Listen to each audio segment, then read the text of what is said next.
اعوذ باللہ من الشیطان الرجیم بسم اللہ الرحمن الرحیم وَكَذَلِكَ جَعَلْنَا لِكُلِّ نَبِيٍّ عَدُوًّا شَيَاطِينَ الْإِنسِ وَالْجِنِّ يُوحِي بَعْضُهُمْ إِلَىٰ بَعْضٍ زُخْرُفَ الْقَوْلِ غُرُورًا وَلَوْ شَاءَ رَبُّكَ مَا فَعَلُوهُ فَذَرْهُمْ وَمَا يَفْتَرُونَ۔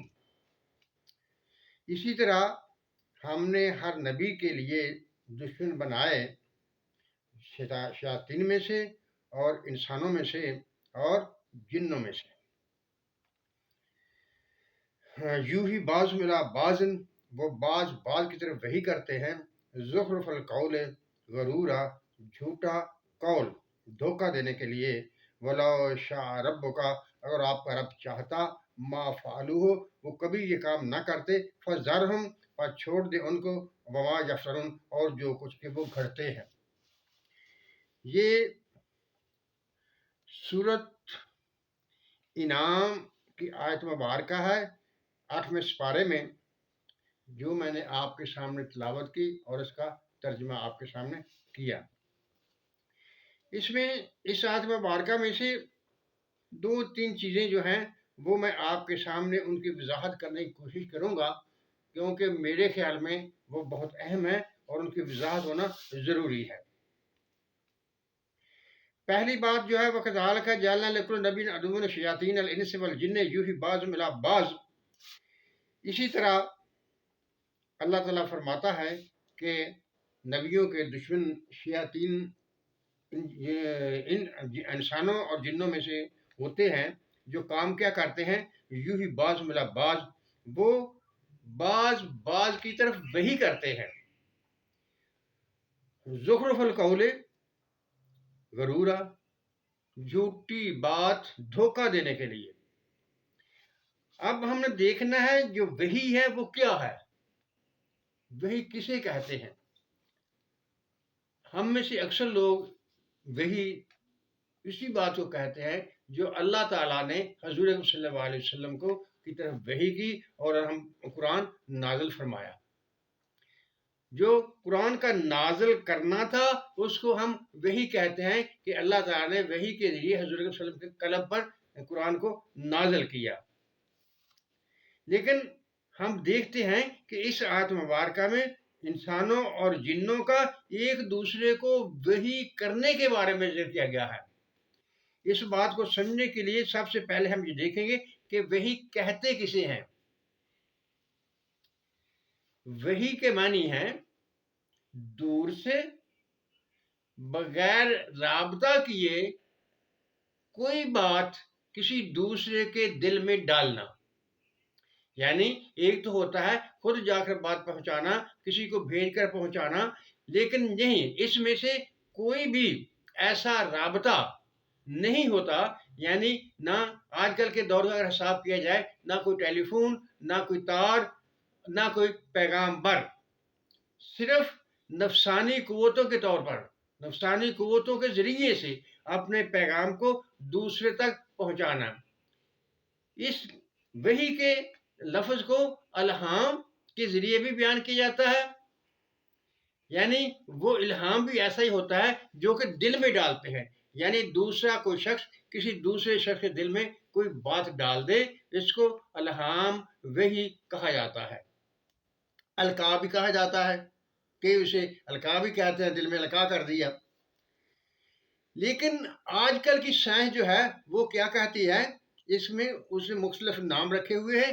اس کا یہ مضمون ما بعد الطبیعیات کا ہوتا ہے، اور اس میں ٹیلی پیتھی، ہپناٹزم وغیرہ جو علم ہیں وہ اس میں آتے ہیں۔ یعنی وہ نفسانی قوتوں کے زور پر اپنی قوتوں کو ترقی دے کر ان کو استعمال کرتے ہوئے نفسانی قوتوں کو، مطلب نفس کی قوتوں کو روئے کار لاتے ہوئے دوسرے پر اثر ڈالنا، دوسرے کے دل میں بات ڈالنا، یہ وحی کہلاتا ہے۔ اب جبکہ وحی کا مطلب القاء کرنا، الہام کرنا، دل میں ڈالنا ہے، اور یہ بات قرآن شریف بیان کر رہا ہے شیطان انسانوں اور شیطان جنوں کے لیے۔ اب دیکھیے، اگر یہ بات शैतान इंसानों और शैतान जिन्नों के लिए है तो वो दीन के पैरोकार तो होंगे नहीं। अगर वो दीन के पैरोकार होते, शरीयत इस्लामिया के पैरोकार होते, तो वो शैतान को ना कहा जाता। अब उन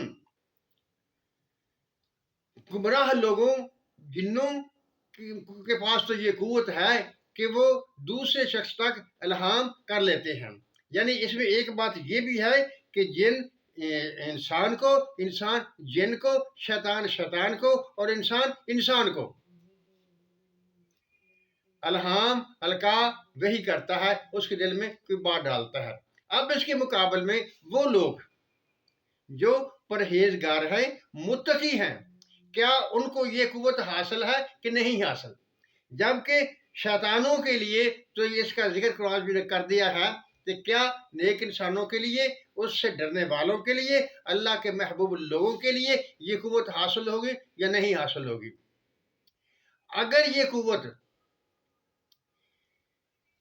इंसान की नफ्सी कुव्वत ना होती, खुदा अपनी तरफ से इल्हाम करता तो और बात थी। लेकिन ये जो गुनाहगार लोग हैं उनको ये कुव्वत हासिल है, तो इसका मतलब है कि खुदा ताला ने तो उनको इल्हाम नहीं किया, खुदा ताला ने तो इनको इनकी शरारतों का इनाम इस तरह से नहीं दिया। जबकि अल्लाह ताला इनामात की बारिश नेक लोगों पर करता है, उन पर अपने फजल का साया करता है, रहमतों की बौछार करता है। और अगर ये शैतानों को ये कुव्वत हासिल है तो उसके औलिया को, उसके नेक बंदों को ये कुव्वत हासिल क्यों ना होगी। अंबिया का जिक्र मैं नहीं करूंगा, क्योंकि इस आयत में अल्लाह ताला ने शैतान जिन्नों और शैतान इंसानों की बात की है, जिसके मुकाबले में नेक लोगों की बात ही होगी।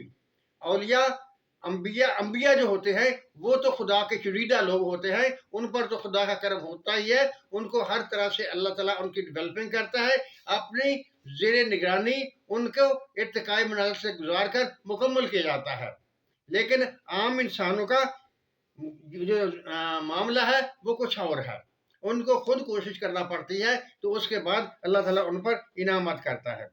जब शैतान लोग, शैतान जिन एक दूसरे को वही कर सकते हैं, एक दूसरे के दिल में इल्हाम डाल सकते हैं, तो नेक लोग क्यों नहीं कर सकते? औलिया किराम ये बात क्यों नहीं कर सकते? उनसे भी ये बात सरजद हो जाती है।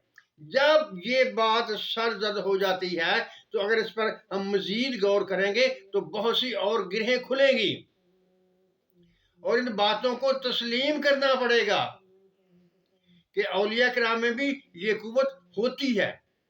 हाँ, ये बात है, अलग बात है, अल्लाह ताला हर चीज पर कादिर है। जैसे कि अल्लाह ताला इरशाद फरमाता है, वलाउ शाअ रब्बुका, अगर तेरा रब चाहता मा फ़अलू, वो ये काम न कर सकते। यानी एक दूसरे को वही वाला काम जो है वो न कर सकते अगर अल्लाह ताला चाहता। ये इसी छोड़कर हर काम जो है ला हौला वला कुव्वता इल्ला बिल्लाहिल अलीम से साफ वाज़ेह है कि नेकी करने की कुव्वत और बुराई से बचने की कुव्वत ये भी खुदा ताला की तरफ से हासिल होती है। बल्कि एक दफ़ा अल्लाह ताला ने, एक जगह अल्लाह ताला ने कुरान शरीफ में और आयत में इरशाद फरमाया है, वमा तशाऊना इल्ला अन यशा अल्लाह, अगर अल्लाह ना चाहे तो तुम सोच भी नहीं सकते। इस बात को लेकर यहाँ इनसे इन बातों का इनकार नहीं करना।